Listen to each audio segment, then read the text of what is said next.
문제의 소유를 가리는 지혜를 얻으라 라는 제목으로 말씀을 증거하겠습니다. 얼마 전에 5월 18일로 기록하고 있는데 그때는 지혜를 얻으라 라는 말씀으로 증거했던 기억이 납니다. 다 까먹은 건 아니시겠죠? 우리가 지혜를 얻으라 라는 얘기를 했을 때 그 얘기는 내 안에 지혜가 없다라고 말씀을 드렸습니다. 그래서 내 안에 지혜가 없고 그래서 내 생각, 내 지혜, 내 판단, 내 생각이 아니라 관점을 바꿔야 된다라고 말씀드렸고 그래서 지혜는 얻어라. 왜냐하면 잠언에서는 지혜를 얻으란 말이 15번 이상 나오거든요. 그러면서 우리가 지혜를 얻기 위해서는 그 두 가지 방법이 있다고 했습니다. 첫째는 들어라라는 것이죠. 그리고 또 하나는 구해라라고 말씀을 드렸습니다. 오늘 읽었던 본문은 이 열왕기상 3장 7절에서 12절은 솔로몬이 많은 재판을 하는 데 있어서 뭐라고 얘기하냐면 그 분별하는 것을 이야기합니다. 몇 장이냐면 3장 9절에 이 많은 백성을 재판할 수 있사오리까 듣는 마음을 종에게 주사 주의 백성을 재판하여 선악을 분별하게 하소서라고 했습니다. 듣는 마음을 달라고 했어요. 그런데 하나님이 이걸 뭐라고 얘기하냐면 듣고 분별하는 지혜를 구했다라고 하나님이 얘기하세요. 그러면서 그 사이에 솔로몬이 이것을 구함에 그 말씀이 주의 마음에 든대요. 하나님 마음에 들었던 기도가 이 기도라는 것이죠. 부도 구하지 않고 명예도 구하지 않고 원수가 죽는 것 구하지 않고 장수하는 것도 구하지 않았는데 이걸 구했다라고 이야기하면서 이 지혜가 듣는 마음이라는 것들에 대해서 말씀했습니다. 아마 지혜가 나 필요 없어, 지혜가 없었으면 좋겠어라는 사람은 아무도 없었을 거예요. 우리는 문제 연속 속에 살아가죠. 여러분도 문제가 끊임없이 오죠. 하나 끝나면 또 하나 오고, 이젠 끝났어 했는데 또 하나 또 튀어나오고, 예상치 못한 문제들이 너무 많이 튀어나오잖아요. 그렇죠? 저만 그런 것처럼 표정은 하고 있는데. 그럴 때, 지혜가 정말 있었으면 좋겠다라고 생각될 때가 참 많죠. 그래서 지난번에 이어서 이번에는 뭐냐면, 이런 제목입니다. 문제의 소유를 가리는 지혜를 얻으라 라는 거죠. 같이 한번 얘기해 볼까요? 시작. 문제의 소유를 가리는 지혜를 얻으라. 조금 어려운 말인데 쉽게 얘기하면 잘 분별해라 라는 거죠. 근데 이 문제가 누구에게 속했냐라는 것을 분별하라 라는 이야기입니다. 제가 이 지혜를 어디서 얻었냐면 제가 부모 교육을 이번에 이제 배웠어요. 그 부모 교육에서 자녀를 양육할 때 이 지혜를 써요. 그러니까 이게 자녀의 문제냐, 부모와 자녀의 공동의 문제냐, 아니면 이게 부모의 문제냐라는 것이에요. 자, 제가 문제를 내볼 테니까 여러분이 맞춰보십시오. 누구의 문제인지. 자, 예를 들어서 공부는 누가 합니까? 이거는 누구 문제죠? 네, 갑자기 내 문제예요 이렇게 생각하시네. 이거 분명히 자녀 문제죠. 그렇죠? 네, 두 번째, 그러면 자녀가 학교에서 폭력을 당했다. 그럼 누구 문제인가요? 너의 문제지 나하고는 상관없어 이래야 되는 건가요? 네, 그렇죠. 학교의 문제가. 자, 왜 그러냐? 자, 부모가 이제 자녀의 문제와 했을 때는 이게 그 안전에 관련돼 있거나 뭔가 중요한 그 가족의 가치관과 반하게 되면 그것은 공동의 문제가 됩니다. 그래서 학교에서 자녀가 폭력을 당했다면 그것은 네, 안전에 관련된 것 때문에 누구의 문제라고요? 공동의 문제예요. 부모의 문제이기도 하고 공동의 문제. 그러니까 부모가 개입을 하는 것이 필요하죠. 만약에 자녀의 문제다. 그럼 어떻게 부모는 대응하면 될까요? 그럴 때는 어떻게 하면 될까요? 자녀, 공부하는 것들을 자녀의 문제라면 그렇죠? 그럼 그때는 어떻게 해줘야 돼요, 부모가? 네. 네, 다시 하십시오. 7월 달부터 한다고 합니다. 지지해주고 격려해주면 돼요. 네, 이해되죠? 자, 그래서 하나 더 풀어보겠습니다. 자, 자녀가 주차장에서 싱싱이 하죠. 싱싱이를 타고 있다면 그것은 누구의 문제인가요? 아닙니다. 부모의 문제예요. 자녀한테 문제가 아무것도 안 돼요. 자, 또 하나 또 문제 낼게요. 자녀가 슈퍼마켓에서 그 때를 쓰며 그 투정을 부리고 있다. 그럼 누구 문제인가요? 네. 네, 이거는 부모의 문제예요. 왜 그러냐면 자녀의 행동으로 부모가 뭘 하지 못해요? 쇼핑을 못하게 되죠. 네, 그래서 이렇게 분별할 수 있는 지혜를 갖는 게 굉장히 중요합니다. 그러니까 다시 말하면서 이 문제의 소유, 이 문제를 누가 가지고 있냐를 분별하는 지혜가 굉장히 중요한 지혜입니다. 이거를 아는 게 왜 필요하냐? 첫 번째는요, 정확하게 파악할 수 있습니다. 이 문제의 상황에 대해서. 두 번째는요, 객관적인 판단을 할 수 있어요. 아, 이게 지금 자녀의 문제구나. 이게 공동의 문제구나. 이게 나의 문제구나. 이게 객관성을 할 수 있어요. 또 하나는요, 제일 중요한 것은요, 이렇게 할 때 창의적인 해결책을 가지고 나올 수 있습니다. 제가 오늘 이 부분에 대해서 성경을 가지고 세 케이스를 가지고 같이 풀어보려고 합니다. 그래서 문제가 누구에게 있느냐, 그것을 가지는 지혜가 얼마나 중요한지를 여러분 같이 나눠보려고 합니다. 저도 이것을 이렇게 적용하기 시작하니까요, 굉장히 많은 짐이 덜어져요. 여러분이, 어, 오늘 이 비도 오는데 정말 귀한 거 얻어 가셔야 되잖아요. 그렇죠? 그래서 정말 귀하게 준비했거든요. 그래서 이 부분을 같이 한번 나눠 보도록 하겠습니다. 첫째는 이런 문제의 소유를 잘 분별하기 어렵기 때문에 이 부분을 잘 아는 게 굉장히 중요하죠. 먼저 첫 번째가 지금 우리가 읽었던 이 본문 뒤에 나오는 솔로몬의 유명한 재판의 이야기가 나옵니다. 그 뭐냐면 창기 두 여인이 있었어요. 그 두 여인이 한 여인이 이제 그 아이가 죽죠. 그런데 이 죽은 아이의 엄마가 이 살아있는 아이를 내 거라고 주장하기 시작했어요. 그래가지고 이게 막 다툼이 일어나니까 아니 애기가 거기서 거기처럼 보이잖아요, 다. 그러니까 이거를 지금 분별하지 못하는 거예요. 이때 어떤 일이 벌어지나요? 이걸 왕에게 가지고 나옵니다. 그게 솔로몬이에요. 그랬더니 솔로몬이 어떻게 판결하나요? 네, 아기를 반으로 나누라 라고 해요. 자, 근데 여기에 솔로몬의 굉장한 지혜가 있었어요. 어떤 지혜냐? 진짜 엄마는요, 이게 누구 문제예요? 내 문제예요. 애가 죽고 사는 내 문제란 말이에요. 그런데 얘를 반으로 나누면 어떤 일이 벌어지나요? 애가 죽는 거죠. 그 내 문제, 아이의 안전에 관련된 문제니까 어떻게 하나요? 진짜 엄마는 어떻게 할까요? 예, 이 아이를 그냥 저 여자에게 주라고 얘기해요. 근데 다른 쪽에 엄마는 뭐라고 하죠? 예, 반으로 쪼개 주십시오. 그래, 반. 여기에 아주 중요한 솔로몬의 통찰이 뭐냐면 누가 이 아이의 죽고 사는 진짜 소유를 하고 있느냐라는 것들을 객관적으로 알았던 거죠. 이해되시나요? 그러니까 이 솔로몬은 정말 이 아이의 죽고 사는 문제가 내 문제였다면 절대 죽게 내버려 두지 않는다는 그 문제의 소유를 정확하게 알았던 사람. 그래서 솔로몬의 지혜도 어떤 거예요? 이 문제를 누가 소유하고 있는가를 통해서 알렸던 지혜죠. 굉장히 유용할 것 같죠. 그렇죠?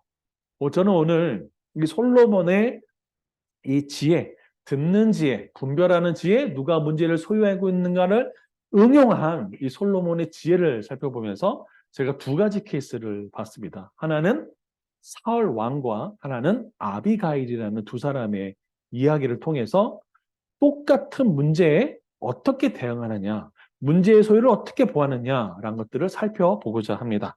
자, 첫 번째 사울 왕의 경우입니다. 우리 사무엘상 13장 5절부터 12절의 말씀인데요. 한 분이 좀 읽어주시죠. 사무엘상 13장 5절에서 12절.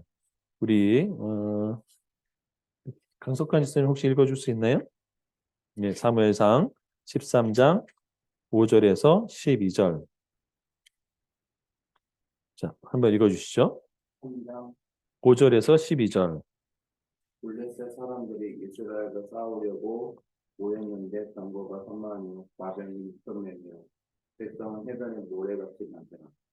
그들이 올라와 베다의 북쪽 민마스의 중심에 이스라엘 사람들이 미국함을 보고 절박하여 굴과 숯불과 가이팀과 은밀한 곳과 공동의 수민은 어떤 히브리 사람들은 요단을 건너 닭과 길앗 땅으로 가서 사울은 아직 길가에 있고 그를 따른 모든 백성을 떠들어 사울은 사무엘이 정하는 기한대로 이래 동안을 기다렸으나 사무엘이 길가로 오지 아니하니 백성이 사울에게서 흩어지는지라 사울이 이르되 번제와 화목제물을 이리로 가져오라 하여 문제로 드렸더니 번제 드리기를 마치자 사무엘이 온지라 사울이 나가 맞으며 무난하며 사무엘이 이르되 왕이 행하신 것이 무엇이냐 하니 사울이 이르되 백성은 노래가 흩어지고 당신은 정한 날 안에 오지 아니하고 블레셋 사람은 민막새에 모였으므로 내가 보았으므로 이에 내가 이르기를 블레셋 사람들이 나를 치러 길갈로 내려오겠거늘 내가 여호와께 은혜를 간구하지 못하였다 하고 부득이하여 번제를 드렸나이다 하니 예, 이게 사울의 문제가 있죠. 일단은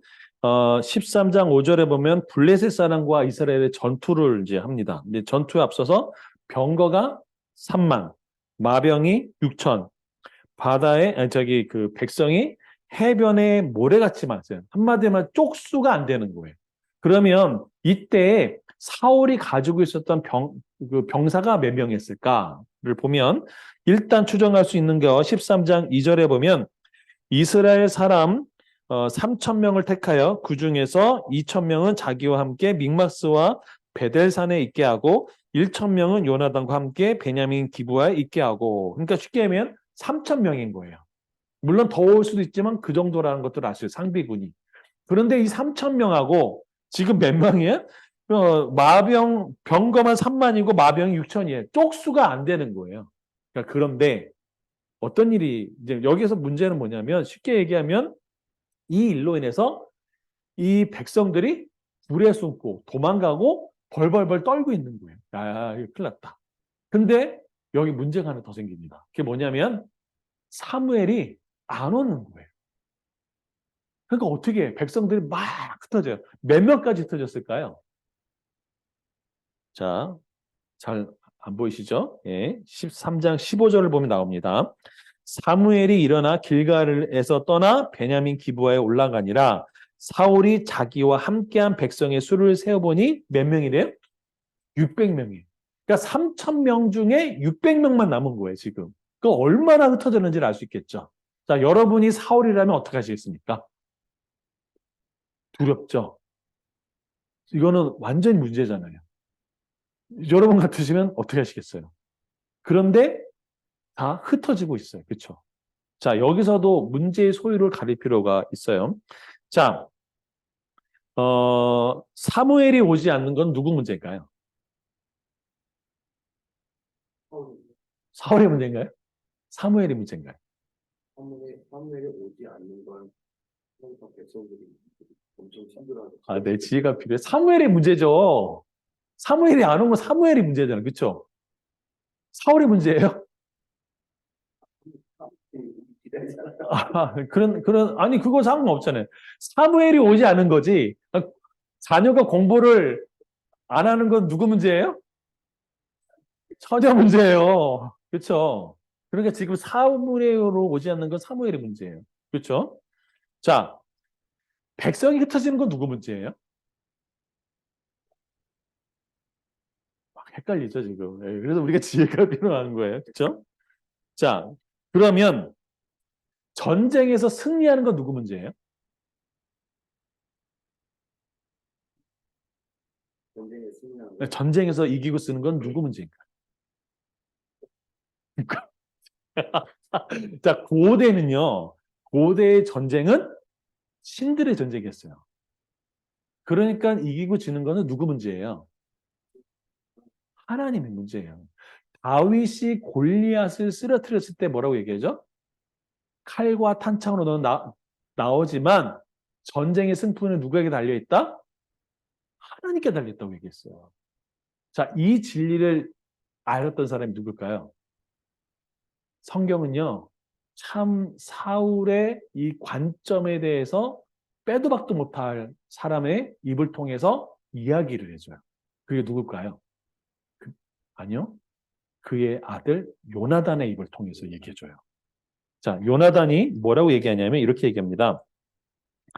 14장 6절. 요나단이 사울의 아들이죠. 예, 14장 6절. 같이 읽어볼까요? 시작. 요나단이 자기 무기를 든 소년에게 이르되 우리가 이 할례 받지 않은 자들에게로 건너간 자 여호와께서 우리를 위하여 일하실까 하노라. 여호와의 구원은 사람이 많고 적음에 달려 있지 아니하니라. 아멘. 그러니까 사울은 이 문제가 자기 문제로 생각했어요.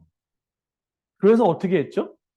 자, 이런 고백을 합니다. 뭐라고 얘기하냐면 사무엘에 도착해서 이거 왜 이렇게 했냐? 라고 했더니 뭐라고 얘기하냐면 이렇게 얘기해요. 그 12절, 13장 12절에 이에 내가 이르기를 블레셋 사람이 누구를 치러 와요? 나를 치러 와서 길갈로 내려갔더니 내가 누구에게 여호와께 은혜를 간구하지 못했다라고 하면서 뭐 했다는 거예요? 부득불 제사 번제를 드렸다는 거예요. 번제를 드리는 건 누구 문제예요? 번제를 드리는 건 누가 해야 되는 거예요? 제사장 사무엘이 하는 거래요. 그렇죠? 근데 그 소유를 누가 갖고 있는 거예요? 비켜. 사울이 한 거예요. 이게 사울의 어리석음입니다. 그러니까 문제의 소유를 가리는 게 왜 중요하냐? 바로 이것 때문에 그런 거예요. 그 문제의 소유를 가려야만 내가 해야 될 역할과 책임을 명확하게 할 수 있는 거예요. 그럼 이걸 잘 못하면 어떻게 될까요? 껴야 될 때 끼지 않고, 안 낄 때 끼고, 낄 때 끼고, 안 낄 때, 와, 이런 복잡한 일이 벌어지는 거죠. 그럼 나중에 어떻게 될까요? 문제가 더 복잡해지죠. 이걸 대표적으로 하는 사람이 누굴까요? 사울 왕이었습니다. 사울의 착각은 뭐냐면, 바로 이 전쟁은 누구를 치러 온 거예요? 나를 치러 온 거예요. 나. 자, 문제의 소유를 가리는 게 왜 중요하냐면, 편협하고 자기중심적인 그 시각에서 벗어나서 창의적으로 문제를 해결할 수 있는 게 바로 누가 문제를 소유했는가라는 것들을 알 수 있습니다. 어리석은 사람은 지혜는 누구에게 있다고 생각하죠? 나에게 있다고 생각합니다. 사울은 블레셋 사람이 누굴 치러 왔다고 생각하죠? 나를 치러 왔다고 생각해요. 그러니까 사울의 인생의 중심이 누구예요? 나예요. 하나님보다 앞선 나예요. 이게 사울왕의 뭐예요? 어리석음입니다. 이해되시나요? 그래서 문제 해소를 왜 가는 게 굉장히 중요하다는 것들 아시겠죠? 그러면 이 일을 통해서 어리석은 사람의 특징이라는 것을 알 수 있죠. 첫째는 자기 중심적인 사고를 하고 있고 내 관점, 내 지식, 내 판단이 기준인 거예요. 그래서 어떻게 해요? 내가 해야 되지 말아야 될 것까지도 침범해서 하나님께 어떻게 됐어요? 결국은 버림받게 되잖아요. 사울의 문제가 바로 그거죠. 여러분, 그래서 지혜는 내 안에 있는 게 아니라 얻는 겁니다. 그래서 분별하는 지혜를 얻기를, 그리고 문제의 소유가 누구에게 있는지를 아는 지혜를 얻기를 축원합니다. 이게 안 좋은 케이스였고요. 또 하나는 이번에는 좋은 케이스. 정말 문제를 잘 해결한 케이스. 아비가일에 대해서 알아보도록 하겠습니다. 이 아비가일은요, 성경에서 지혜로운 여인의 한 여인이라고 소개되고 있죠. 얼마나 지혜로운지 우리 사무엘상 25장 14절부터 17절인데 우리 박준상 집사님이 한번 읽어주시죠. 사무엘상 25장 14절부터 17절. 사인들 가운데 하나가 나발의 아내 아비가일에게 말하여 이르되 다윗이 우리 주인에게 문안으로 광야에서 전령들을 보냈거늘 주인이 그들을 모욕하였나이다. 우리가 들에 있어 그들과 상종할 동안에 그 사람들이 우리를 매우 선대하였으므로 우리가 다치거나 이런 것이 없었으니 우리가 양을 지키는 동안에 그들이 우리와 함께 있어 당당 우리에게 밤이 되었습니다. 그런즉 이제 당신은 어떻게 할지를 알아 생각할지니 이는 다윗이 우리 주인과 주인의 온 집을 해하기로 결정하였습니다. 주인은 불량한 사람이라 더불어 말할 수 없나이다 합니다. 네. 자, 이게 어떤 문제냐면, 이제 다윗이요. 이 어디에 있었냐면, 어, 갈멜이라는 장소에 있었습니다. 갈멜. 근데 이 장소가요, 장소적으로 약간 의미가 있어요. 어떤 의미가 있냐면, 사울 왕과 그 유다의 어떤 그런 약간 그런 경계선상에 있는 거예요. 쉽게 얘기하면. 그런데 사울 왕이 속했으니까 쉽게 얘기하면은 지금의 내가 여당 편인 거죠. 그러니까 이 나발이라고 하는 사람은 굉장히 큰 거부였고, 그래서 이 나발이 이제 그 많은 부를 누리고 있을 때, 그때 다윗이 와서 이 그 양이나 이런 것들을 이렇게 보호해 줬어요. 그 무리들이. 그러니까 다윗에게 있어서 왜 이걸 했을까요? 자, 그때 당시에는 도둑도 많았고, 짐승도 많았고, 그러니까 이런 그 도움은 그 양떼를 지키는 데 굉장히 많은 도움이 됐죠. 뿐만 아니라 이제 그 양떼의 털을 깎고 이럴 때 굉장히 큰 잔치였겠죠. 다윗이 병력을 유지하기 위해서 제일 필요한 것 중에 하나가 뭘까요? 식량. 그렇잖아요. 자금. 이런 것들이 필요하잖아요. 그래서 다윗의 입장에서 이렇게 보호해주면서 나름대로 서포트를 받으려고 했는데, 그래가지고 이제 막 찾아갔죠. 그랬더니 이 나발이 뭐냐면, 야, 다윗이 뭐냐? 누구냐? 이러는 거예요. 아, 모를 리가 있냐고요. 그 유명한 다윗을. 걔 누구야? 그래서 뭐라고, 아주 결정적인 걸 뭐라고 하냐. 요즘에 주인을 배반하고 도망간 종이 있다더라라고 완전히 모욕을 합니다. 그 얘기를 듣고 빈손으로 이제 다윗에게 보고하니까 다윗이 머리가 그 화가 머리끝까지 나가지고 어떻게 할까요?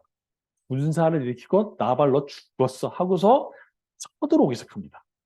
자, 이런 문제예요. 여러분 이 문제 때 이 문제라면 여러분 어떻게 하시겠습니까? 자, 문제의 수가 누구에게 있나요? 종, 아비가일, 나발. 누가 있나요? 여보세요? 자, 문제의 소유를 가린 걸 얘기했죠. 누구에게 있나요? 공동의 문제예요. 자, 여기서 남자는 다 죽이겠다고 다윗이 얘기했어요.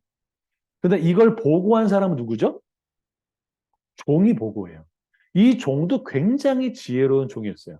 나발에게 얘기해봤자 통하지 않는다는 거를 알았어요. 근데 자기 목숨이 달려 있으니까 어떻게 해요? 이걸 누구에게 하냐면 아비가일한테 가서 보고를 합니다. 왜 자기가 할 수 있는 한계가 아니니까.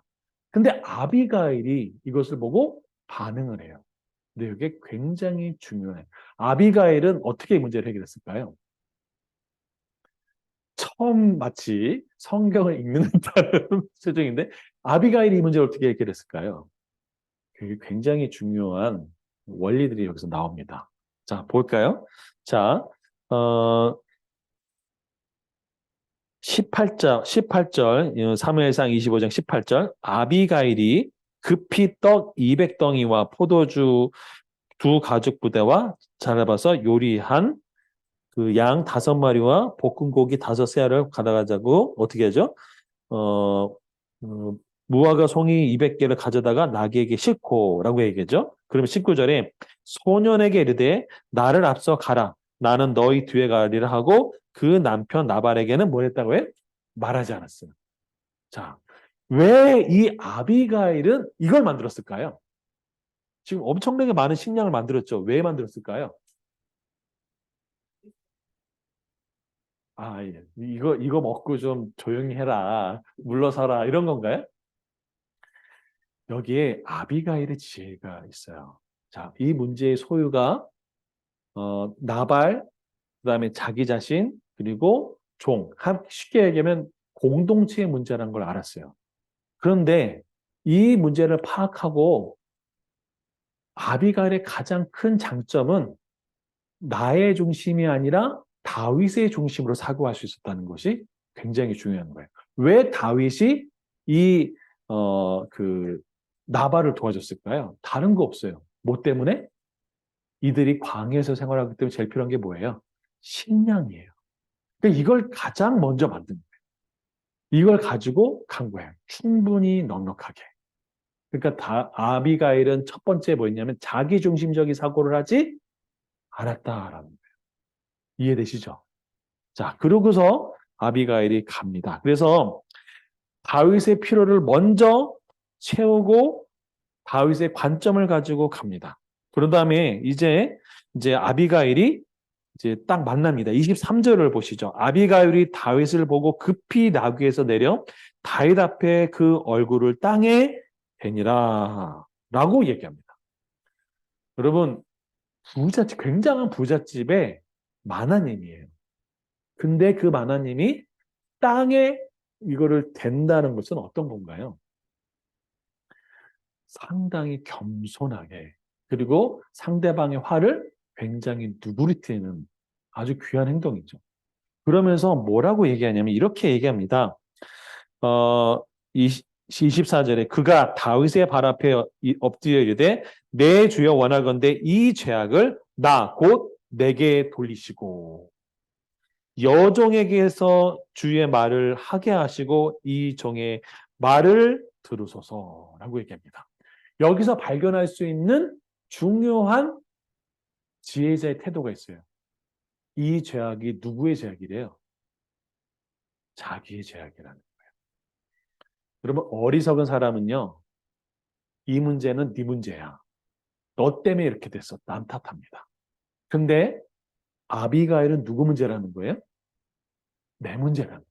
내 자라는 거예요. 이게 지혜로운 아비가일의 첫 번째 태도죠.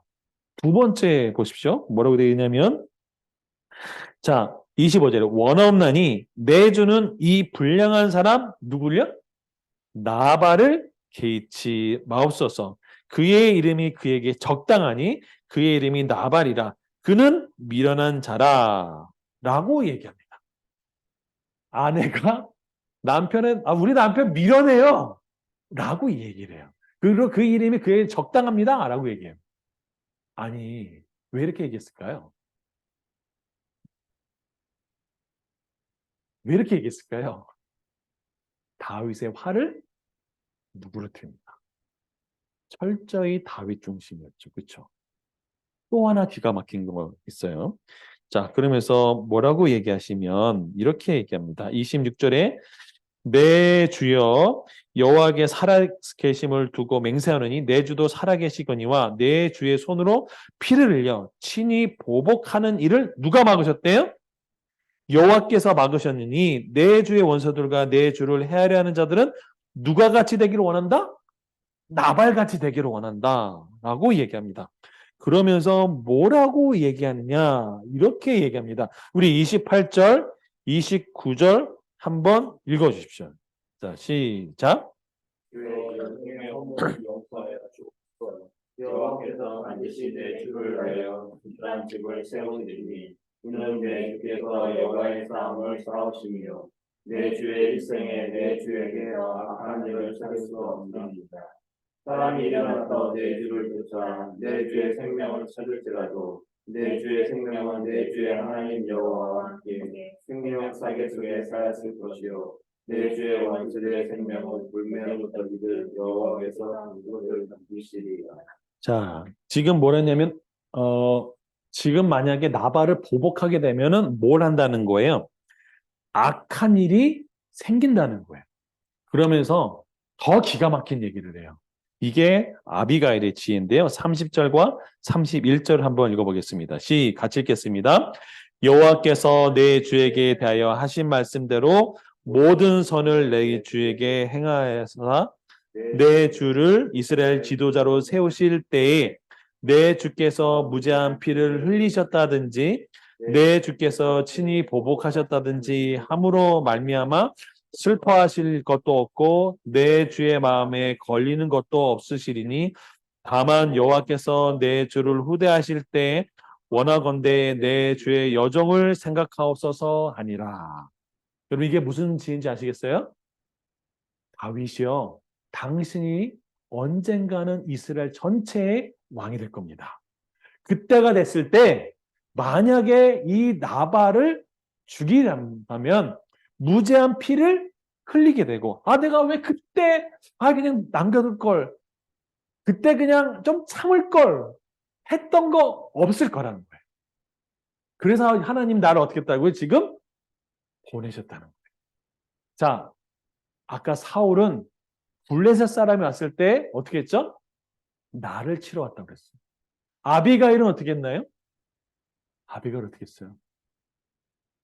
철저히 다윗 중심으로 생각했습니다.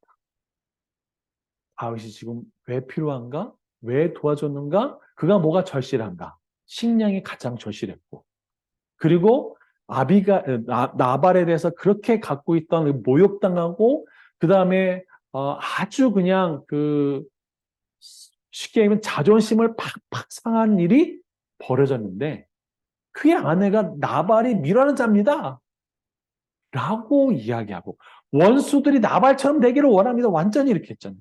그러니까 그의 감정을 누구로 드리고, 뿐만 아니라 당신이 왕이 됐을 때 무제한 피를 흘리지 않고, 내가 그때 왜 그랬을까라는 후회가 일어나지 않고, 하나님께 흠없는 것이 되려면 지금 뭐 하라는 거죠? 칼을 멈추어 주옵소서라는 이야기를 하는 거예요.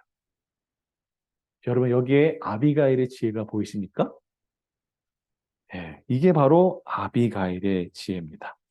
여러분, 그래서 지혜로운 이 아비가일은 자신의 관점, 내가 아니라 다윗의 관점을 보았고요. 또 다윗이 미래 왕이 되었을 때 평판과 오점이 남는 일을 하지 말라는 해안을 가진 사람이 누구였어요? 아비가일이었습니다. 여러분, 여기 지혜로운 여인과 어리석은 사울 왕의 모습이 보이죠. 둘 다 문제는 심각했습니다. 그런데 문제의 소유를 가림으로 이게 내 문제인지, 공동의 문제인지, 그리고 어떻게 대항하는지. 그러면 어리석은 사람은요, 자기중심적입니다. 지혜로운 사람은요, 이게 다각적이고 창의적인 시각뿐만 아니라 미래의 일까지도 생각하는 것, 그리고 협력하는 것. 겸손한 아비가일의 모습을 볼 수 있죠. 여러분은 어떤 문제를 지금 당면하고 계십니까? 어떤 문제가 있으세요? 많은 문제들이 머릿속에서 막 돌아가겠죠. 그렇죠? 그런데 그 문제를 해결하는 그 지혜 중에 하나가 이 문제가 내 문제인가, 공동의 문제인가, 아니면 다른 사람의 문제인가를 분별하는 지혜가 굉장히 중요한 지혜라는 것입니다. 그래서 문제의 소유를 명확하게 하고 분별하고, 또 하나 중요한 말씀을 넘어가지 않는 지혜, 말씀의 기준을 패하지 않는 지혜. 바로 사울이 하지 말아야 할 최후의 보루인 하나님 말씀 무시하고 하나님 명령 무시하고 어떻게 할까요? 그의 인생이 끝나버리죠. 그렇죠? 하나님이 사실 한 번 더 기회를 줘요. 언제 기회를 주냐면 아말렉을 진멸하라고 하는 기회를 한 번 더 줘요. 근데 어떻게 했죠? 내 기준에 좋은 거 남기고 내 기준에 나쁜 거 버려요. 근데 하나님 기준 어떻게 했죠? 다 버리는 거예요. 결국 그 지혜 때문에 나중에 누구 손에 죽을까요? 아말렉 소년 손에 결국 자기가 죽습니다. 원래 자기가 죽으려고 이렇게 자살하는데도 안 죽었어요. 너무 고통스러우니까 저기 소년을 불렀는데 그 소년이 누구예요? 진멸하지 않았던 아말렉이었어요. 여러분, 인생의 수많은 문제 속에 하나님 앞에 지혜롭게 나가는 저와 여러분이 되면 좋겠습니다. 아멘. 오늘 이 시간에 좀 같이 기도하면서요. 우리 하나님, 제 문제를 하나님 손에 올려드립니다. 하나님, 특별히 내 관점이 아니라 하나님의 관점으로 이 문제를 바라볼 수 있게 도와주십시오. 내가 나의 어떤 문제가 아니라 하나님의 시각으로 문제를 바라볼 수 있게 도와달라고 같이 한번 기도했으면 좋겠습니다. 우리 주여 한번 부르며 같이 기도할까요?